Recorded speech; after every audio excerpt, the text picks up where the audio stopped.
У першій частині ми побачили Сергія Борткевича молодим та успішним. Здавалося, його життя розписане на роки вперед. Європа, концерти, нові твори, визнання.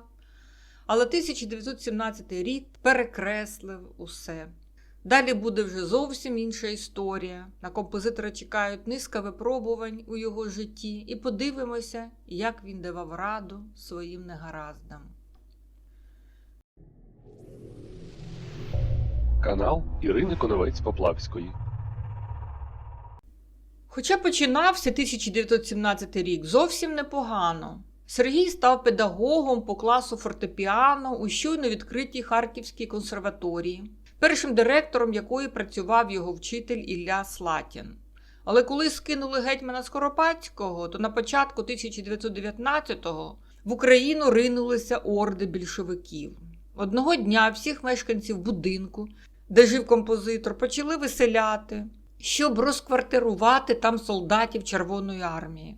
Матір Борткевича збиралися заарештувати. Тоді Сергій включив юриста і став тикати носом рейдерів в їхній же декрет, який забороняв арештовувати людей старших за 70 років. І навіть запропонував арештувати його самого замість матері. І тут знову проявляється його розважливість. Як бачимо, він не сперечається про політику і не доводить свою правоту. Натомість переконує комісара, що він не буржуй, а артист і взагалі професор пролетарської консерваторії. І це спрацьовує. Але після цього інцидента родина вже не почувається в безпеці, переселяється в садовий будиночок одного знайомого, який втік разом із Білою армією. Коли до влади прийшли денікінці, Борткевич власноруч береться відновлювати сплюндроване, розграбоване господарство в Артемівці. Але він же розуміє, колишнього життя не повернути. І пропонує родині продати маєток разом із харківським будинком і перебратися до Криму. Та мати відмовляється, вона ще вірить, що Біла армія невдовзі відновить старий порядок. Виходить, Сергій був єдиним у родині, хто всерйоз допускав найгірший сценарій. Звісно, і його план навряд чи був реалістичним. Хто купував би маєток в Україні, де щодня змінювалася влада? А навіть якби покупець і знайшовся, гроші стрімко знецінювалися. Але тут важливо інше. На відміну від матері, яка жила надією, її син вже намагався шукати хоч якийсь план порятунку. Тоді він наймає управителя, а сам разом із дружиною їде до Криму, щоб там чекати на розвиток подій. У Севастополі вільного житла не знайшлося, тож подружжя оселилося у Ялті, де винайняли мебльовані кімнати з балконом на гору Дарсан, звідки відкривався чудовий краєвид на місто і гавань. І знову ж таки, щойно навколо з'явилася хоч яка можливість жити спокійніше, Сергій одразу повернувся до музики. Він пише: «Я орендував піаніно і навіть почав писати. Мій ноктюр опус 24 номер 1 прийшов мені на думку під час чудової місячної ночі».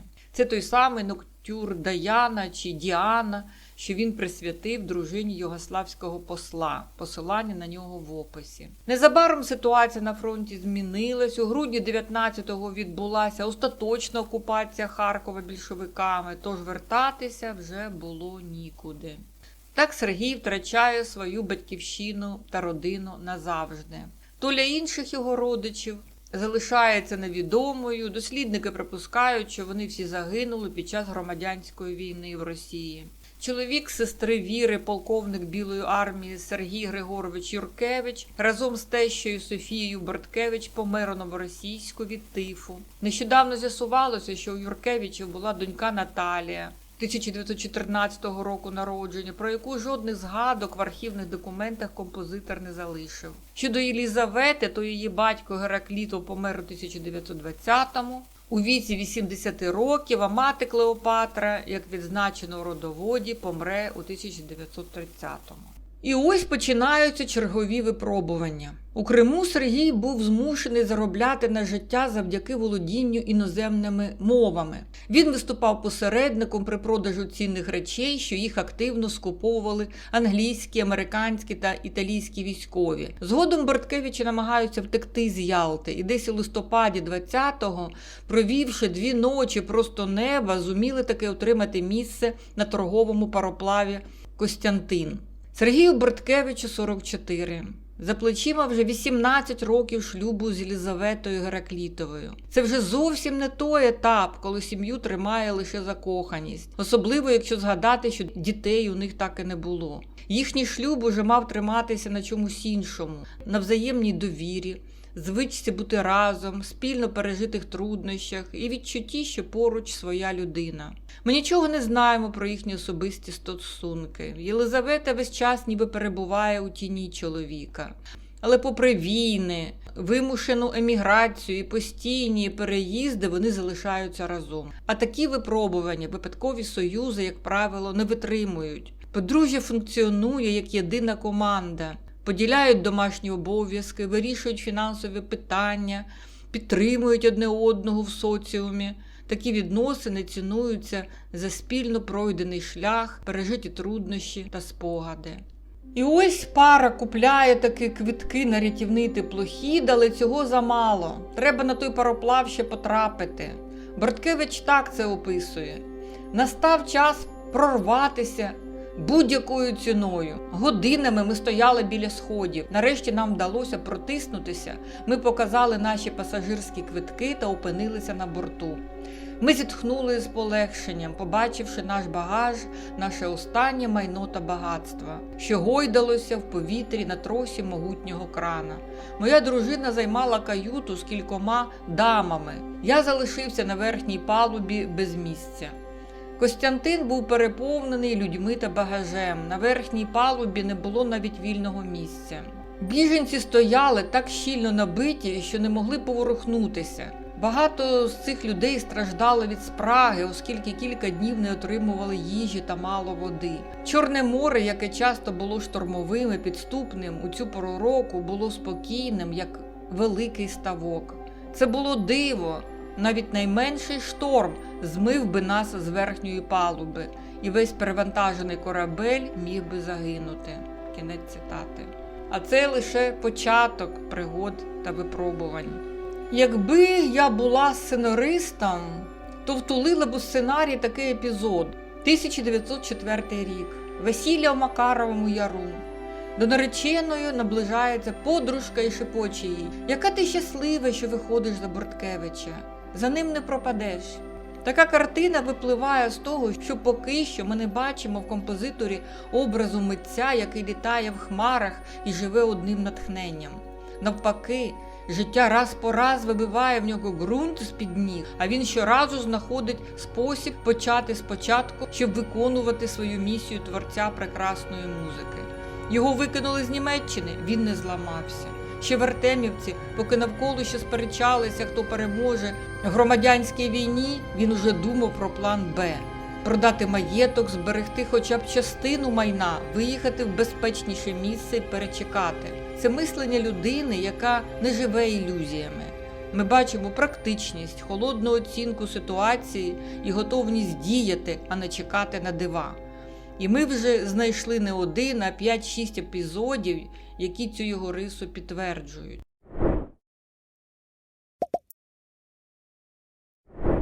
Подружжю довелося провести цілих 10 днів на Костянтині, перш ніж вони отримали дозвіл вийти на берег. Сергій пише: «У мене в кишені було $20, і це було все. Мої 1,5 мільйона російських рублів були абсолютно ні на що не вартими. У нас було лише кілька валіз з одягом, трохи спідньої білизни та мої рукописи. Ці 1,5 мільйона рублів, звичайно, що йдеться не про пачки банкнот, а про весь його капітал. Людина, яка ще недавно належала до дуже заможної родини, за одну мить опинилася з $20 в кишені, кількома валізами і рукописами. Решта її багатства залишилася в минулому». Опинившись у Константинополі, Борткевичі не стали чекати на дива. План був простий. якнайшвидше почати заробляти музикою. Сергій почав обходити музичні крамниці і знайомитися з їхніми власниками. Уявіть собі цю сцену. На полицях лежать ноти композитора, а він каже продавцеві: «Я і є той самий Борткевич». Трохи принизливо, проте ефективно. Зрештою, грецький торговець нотами Крістідіс запропонував кімнату у своєму будинку. Ні, не безкоштовно. І навіть за ціну дорожчу, ніж воно того вартувало. Та вибору не було. Костянтинополь тоді був переповнений емігрантами. А життя знову підставляє ніжку. Замість пошуку роботи довелося кілька тижнів боротися з високою температурою та малярією. І саме в цей момент проявила себе Єлизавета. Вона вирушила до американського коледжу Роберта в Бебеку, там домовилися про концерт для студентів і отримала свій перший гонорар, чим врятувала свою сім'ю. Щойно голова родини одужав, він теж одразу взявся до справи. Почав обходити посольства, консульства, знайомитися з людьми, шукати учнів. І досить швидко вони з'явилися. Серед них були донька придворного турецького диригента Зекібея, донька бельгійського посла Мішо де Веле, а згодом і донька британського посла. Разом з одеським піаністом Борщанським Борткевич навіть заснував у Костянтинополі греко-російську консерваторію. Його учнями стали греки, турки, вірмени та європейці. І саме дипломатичне середовище тоді буквально витягнуло Борткевичів із злиднів. Їх запрошували до посольств, там вони знаходили нові знайомства, нових учнів, нові можливості. Зрештою, саме завдяки підтримці тої самої Наталії Чапонич, дружини югославського посла в Стамбулі, якій Борткевич присвятив ноктюрн Даяна чи Діана, вони отримали візи і змогли вирушити далі через Белград і Софію до Австрії, де їх життя почало налагоджуватись. Згодом вони зустрічають свого товариша, того самого чеського скрипаля Франсішека Шміта, який покинув Харків у 1917-му, коли наближалася німецька армія. Він перетнув увесь Сибір з чеською армією, успішно концертував у Китаї, Голландській Індії і зрештою повернувся до Праги, де воз'єднався з Борткевичем під час його прем'єри скрипкового концерту за участю Чеської філармонії. Співробітництво друзів відновилося. Нарешті подружжя оселилося на Альбертгасе 10. Борткевич у своєму улюбленому німецькому середовищі, а значить у своїй тарілці. Та у вересні 26-го композитор з дружиною переїхав до Парижу, де планували прожити щонайменше рік, але там справи не пішли, і вже за кілька місяців у грудні подружжя повертається в старе віденське помешкання. Знову гастролі, музика та творчість, але з роботою сутужно. У 1928-му Борткевич, який не цурався ніякої роботи по спеціальності, марно просив австрійського музичного діяча Йозефа Маркса допомогти йому знайти місце простого вчителя фортепіано у Відні. Та не склалося, і от 6 квітня 29-го Сергій і Єлизавета переїхали до свого улюбленого Берліна, де вони провели колись найкращі роки молодості, коли твори композитора-початківця активно видавалися і виконувалися. Вони пам'ятали Берлін як місто великих можливостей і сподівалися там повернути колишній успіх. Знову ж таки, спочатку справи йшли непогано. Сергія навіть обрали головою товариства музики і мистецтва Східної Європи в Берліні. І от у 1930-му він видає цикл фортепіанних п'єс «Дитинство», який написав за повістю Льва Толстого.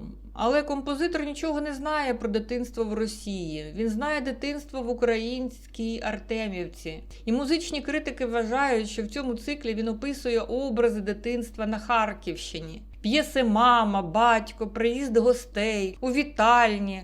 То все із своїх власних спогадів, звичайно. Сучасні дослідники Євген Левкулич та Тимур Якубов відзначають, що навіть коли Борткевич не давав п'єсам прямих українських назв його музична мова відрізняється від суворого німецького чи містичного петербурзького. Вона сонячна, чуттєва, пісенна і м'яка, що є генетичним кодом саме українського інструментального романтизму. В Берліні композитор знову таки активно шукає учнів. Навіть просить свого друга Ван Далена прислати їх до Берліна з Нідерландів або допомогти з працевлаштуванням в Нідерландах і починає позичати у голландця гроші. Ван Дален рекомендував його одному з своїх учнів, Шрайнеру, але після 8 занять той Шрайнер, незважаючи на певні успіхи у заняттях, мусив повернутися додому. І треба сказати, що Борткевич таки не зумів виховати, як то кажуть, плеяду учнів, які б залишили нам про нього якісь спогади. Причини тут були різні. По-перше, до нього йшли вчитися музиці заради домашнього дозвілля. Це були пані з буржуазних сімей, чиновники, їхні діти. Для них композитор був просто російським професором-емігрантом, найнятим для приватних уроків. Вони не були тими людьми, що пишуть мемуари. По-друге, віяння часу. Молоді, амбітні студенти, які хотіли будувати кар'єру у ХХ столітті, уникали його, бо вважали його стиль застарілим та старомодним. Він не міг навчити їх з того, що тоді вимагав музичний ринок. По-третє, мабуть, не було і умов для репетиторства через бідність. Для молодих учнів це був змучений трагічний уламок Російської імперії, і юні студенти були не готові мати такого вчителя. І в-четверте, постійні переїзди. Композитор концертував, змінював адреси та міста, де можна заробити якусь копійчину. Через цю вічну побутову невлаштованість він просто фізично не міг вести один клас протягом 5-7 років, щоб сформувати віддане коло учнів.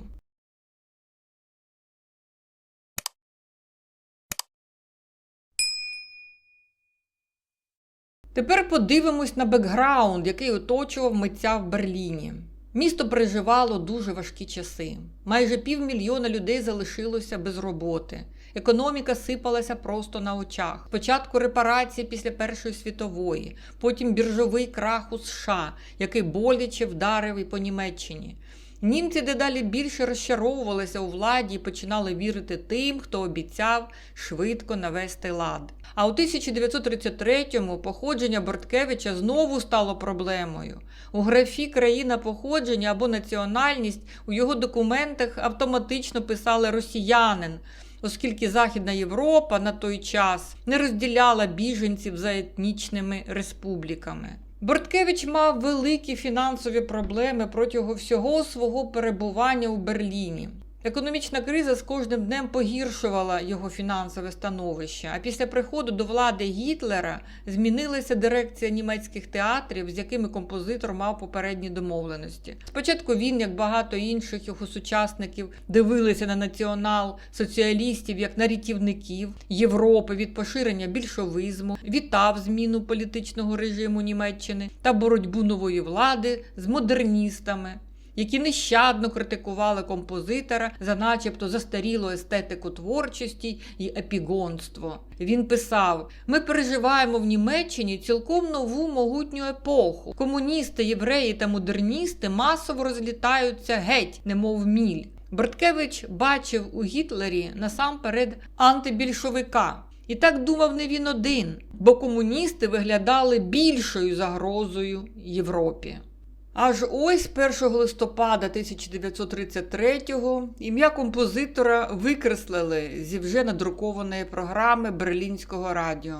За митця мусив заступитися сам німецький диригент і композитор Вільгельм Фуртвенглер. Щодо модерністів, то тут треба пояснити. Вони роками висміювали Борткевича як композитора-романтика. Музикант – це така професія, з одного боку міжнародна, бо музика не має мови. В будь-якій країні можеш виступати без проблем. З іншого боку, музика залежить від обставин та кон'юнктури. Стан музичного світу наприкінці 20-х років 20-го сторіччя справді кардинально змінився, і композитори-романтики опинилися в пастці. вони потерпали від наступу модернізму та атональності. У провідних європейських академіях, особливо в Берліні та Відні, правило бал нове покоління. Такі творці авангардної додекафонії, як Арнольд Шонберг і Альбан Берг, вважали класичну мелодійність архаїзмом. Якщо ти писав красиву, зрозумілу мелодію, тогочасна передова критика таврувала тебе як застарілого та нудного. До модерністів примкнув і росіянин Ігор Стравінський, який, як ми пам'ятаємо, брав уроки гармонії у Федора Якименка, і йому там щось не сподобалося.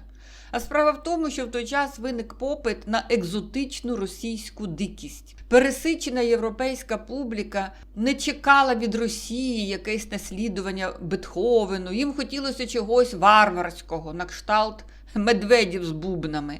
Дягілев вловив цей запит ринку, і Стравінський ідеально збігся з ним за темпераментом. Нудить вже від самих назв цих модерністських балетів «Петрушка», «Свадібка». А Борткевич відкрито писав, що відчуває глибоку відразу до сучасної атональної та какафонічної музики. Він свідомо продовжував традиції Шопена та Ліста, але в Берліні така музика сприймалася як минуле століття. Також на п'ятикласиці наступала масова попкультура, Берлін ревів від джазу. Молодша аудиторія більше не хотіла сидіти 3 години у філармонії. Вона йшла слухати джазові оркестри або Курта Вайля в кабаре. Також кар'єру багатьох митців-емігрантів знищили протекціонізм і перенасичення. Після Першої світової війни та жовтневого перевороту в Російській імперії до Берліна та Парижа хлинули тисячі музикантів. Ринок був абсолютно перенасичений. Місцеві німецькі та австрійські музичні спілки прагнули насамперед підтримувати своїх громадян, а не іноземців. Борткевич же залишився чистим пізнім романтиком, який писав складні фортепіанні концерти та ностальгічні п'єси. Для нової індустрії він просто не мав комерційного продукту.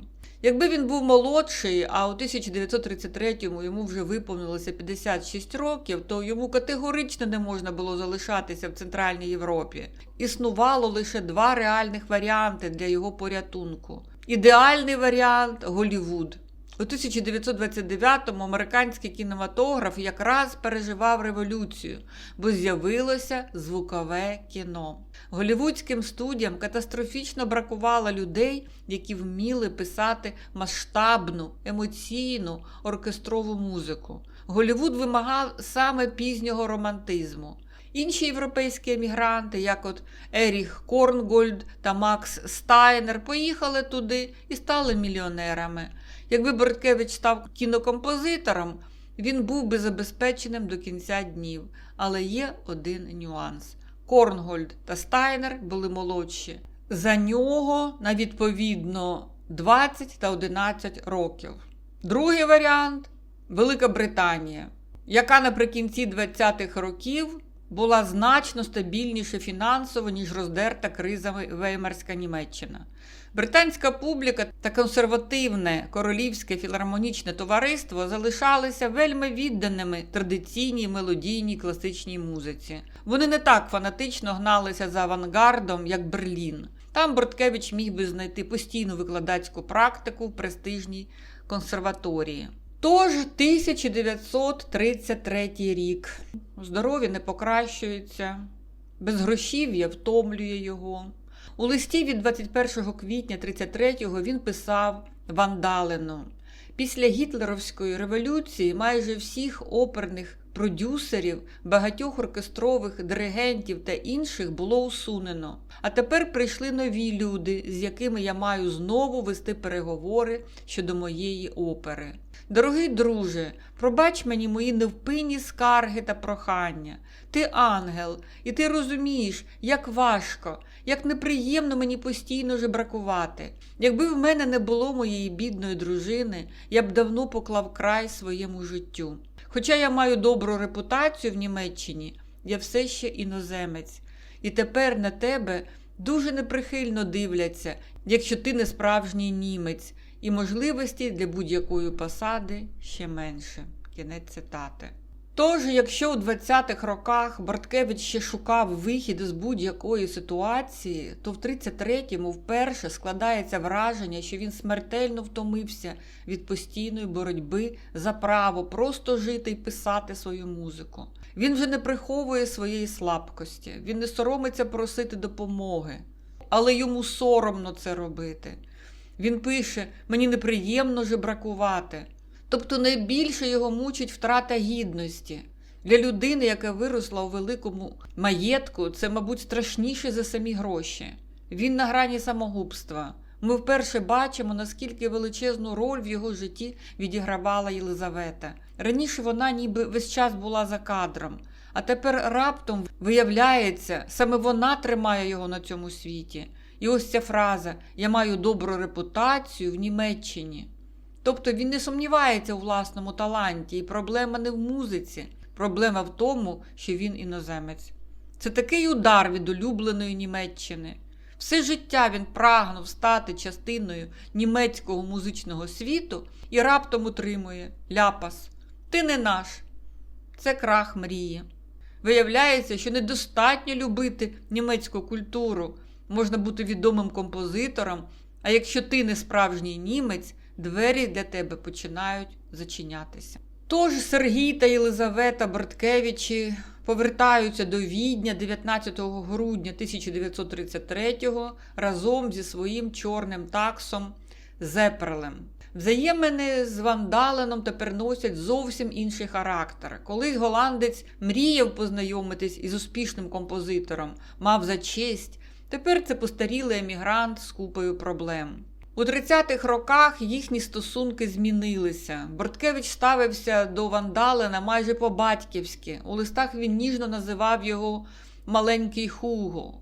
Ван Дален відчував, що багато чим завдячує старшому колезі, тому не раз позичав йому чималі суми грошей. Але життя розвело їх у різні боки.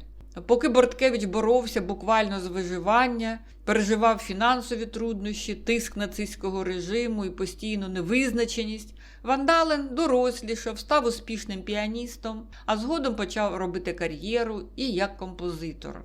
І тут у їхній дружбі почали з'являтися тріщини. Можна припустити, що постійні прохання про фінансову допомогу дедалі більше втомлювали Ван Далена. А сам Борткевич, відчуваючи себе старшим товаришем і наставником, раз у раз просив Хуго надсилати свої нові твори, щоб їх обговорити. Схоже, кожен із них уже бачив ці стосунки по-своєму.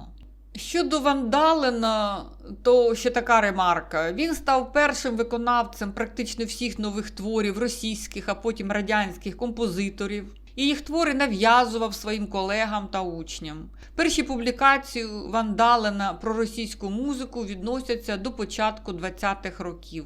Ван Далена просто пригнічувало невігластво голландців по відношенню до російської музики. І щоб виправити це сумне і незаслужено образливе, за його думкою, непорозуміння, він видав книгу «Російська музика та композитори». У розпал Великого терору у 1937-39 роках цей додік любісінько гастролював по СРСР. І ось Борткевич пише свою першу симфонію «З моєї батьківщини». Вона народжується у 1935-му.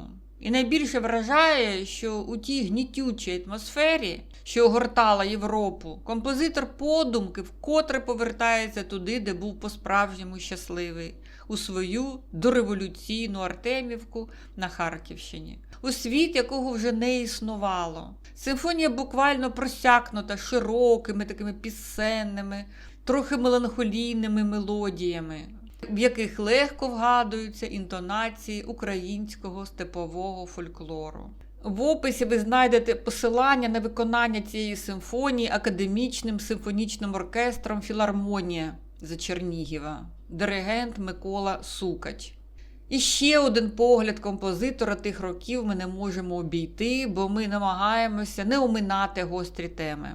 У 1936-му Борткевич пише: «Я ніколи не розумів, чому націоналісти вважали українську мову незалежною і прагнули зробити її обов'язковою для півдня Росії. Немає сумнівів, що російська набагато багатша і розвиненіша. Найбільший письменник українець Гоголь писав російською мовою. Ніхто не розумів природу і своїх земляків краще, ніж він. І все ж таки він писав російською, тому що як художник і мислитель розумів перевагу мови. Було б смішно, якби у величезній багатонаціональній Росії кожна з національностей наполягала на пріоритеті своєї мови. Кінець цитати. Як бачимо, навіть після жовтневого перевороту, після еміграції, після втрати маєтку, Борткевич психологічно так і не вийшов з імперського мислення. Аргументи з Гоголем нам знайомі. Його десятиліттями повторювали російські імперські історики. Тому не факт, що це власна думка композитора. Швидше за все, він відтворює те, на чому виховувався. Це він чув у родині, у гімназії та університеті, в розмовах з зятем, білогвардійським офіцером. І це не суперечить тому психологічному портрету митця, який ми вже намалювали. А ми вже й раніше дізналися, що Борткевич ніколи не був політичним мислителем. Він не цікавився українським національним рухом, не читав Драгоманова чи Донцова. Його мало інтересувало майбутнє України. Як музикант він жив музикою, і саме тому його політичні погляди виявилися такими, скажімо, інерційними. Світ навколо змінився, імперія давно зникла, а його уявлення про мовне питання залишилося приблизно такими, якими було у молодості. Не треба забувати, що це була людина своєї епохи, вихована в культурі Російської імперії, і він залишався носієм саме цього імперського світогляду. Це не робить його меншим композитором, але й замовчувати такі його погляди теж не варто. І от наприкінці 1937-го Борткевич вперше відчув проблеми із сечовим міхуром. Однак відносно швидко одужав і поїхав у черговий гастрольний тур, щоб показати світу власні фортепіані композиції в Мюнхені та Амстердамі. З Нідерландів він поїхав до Берліна, де домовився про виконання своєї другої симфонії на радіо. Саме під час його перебування в німецькій столиці стався аншлюз Австрії до Третього рейху, який композитор сприйняв досить позитивно. Він пише Вандалину: «Я писав тобі з Берліна, але це було ще до історичних днів. Я провів той захоплюючий час у Берліні та Лейпцизі, тоді як моя дружина була у Відні. В обох країнах панувало невимовне хвилювання та велика радість. Тепер Австрія з Німеччиною – одна країна. Тож я став громадянином Німеччини. Ми з нетерпінням очікуємо майбутнього та сподіваємося на краще. Ніхто не сподівався, що події відбудуться з такою блискавичною швидкістю. При Гітлері наполеонівський темп». Кінець цитати. Це ж знову-таки дуже схоже на Борткевича, якого ми вже знаємо. Він майже завжди дивиться на історію через призму власного життя. «Я став громадянином Німеччини. Наполеонівський темп». Для людини, яка 20 років жила в постійній нестабільності, він, як і багато людей його часу, не зрозумів, яку ціну доведеться заплатити за цей австріянаж. Та що казати про минуле сторіччя, коли досі у наші дні кожен третій ловиться на гачок привабливих обіцянок та швидких рішень, не тямлячи, що всю цю демагогію доведеться відхаркувати кров'ю. Канал Ірини Коновець-Поплавської.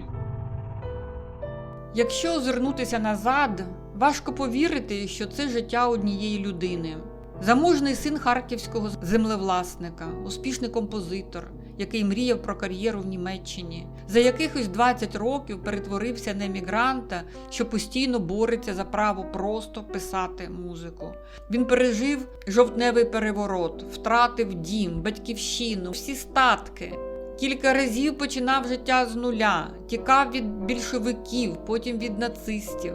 Але є одна річ, яка не змінилася. Він так само сідає за фортепіано і продовжує писати музику. Мені здається, що ми вже досить добре зрозуміли його характер. Борткевич не був революціонером і не був політиком.